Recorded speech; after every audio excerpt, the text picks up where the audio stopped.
వార్త 2వ అధ్యాయం 4వ వచనంలో ఉన్నటువంటి మాట చదువు.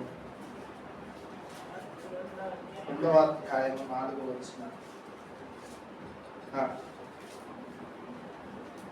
చాలా మంది మరలా కపెర్నహూములోకి వచ్చెను. ఆయన ఇంట ఉన్నాడని విని వచ్చినప్పుడు అనేకులు కూడి వచ్చిరు, కానీ వాకిటైనను వారికి స్థలము లేకపోయిను.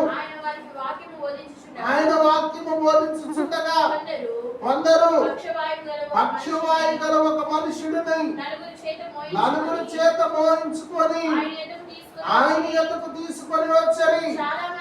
చాలా మంది కూడి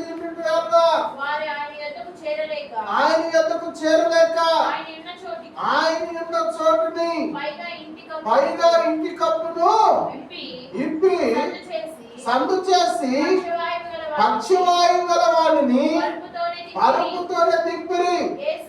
యేసు వారి విశ్వాసము చూసి, కుమారుడా, నీ పాపములు క్షమింపబడి ఉన్నవని పక్షవాయు గల వాడితో చెప్పెను.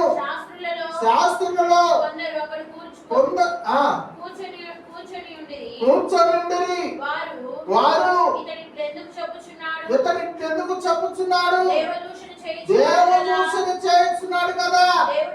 దేవుడు అక్కడే తప్ప పాపములు క్షమించువాడు ఎవడని తమ హృదయములలో ఆలోచించుకుని వారు తమలో తాము ఇలాగూ ఆలోచించుకుంటా మీరు ఇలాంటి సంగతులు మీరు ఎందుకు ఆలోచించుకుంటున్నారు? ఈ పక్షవాయు గలవారు నీ పాపములు క్షమించబడి ఉన్నవని చెప్పుట సులభమా? నీవు లేచి పరిపెట్టుకొని నడవమని చెప్పుట సులభమా? అయితే భూమి మీద ఎవరికి అధికారం ఉందంట?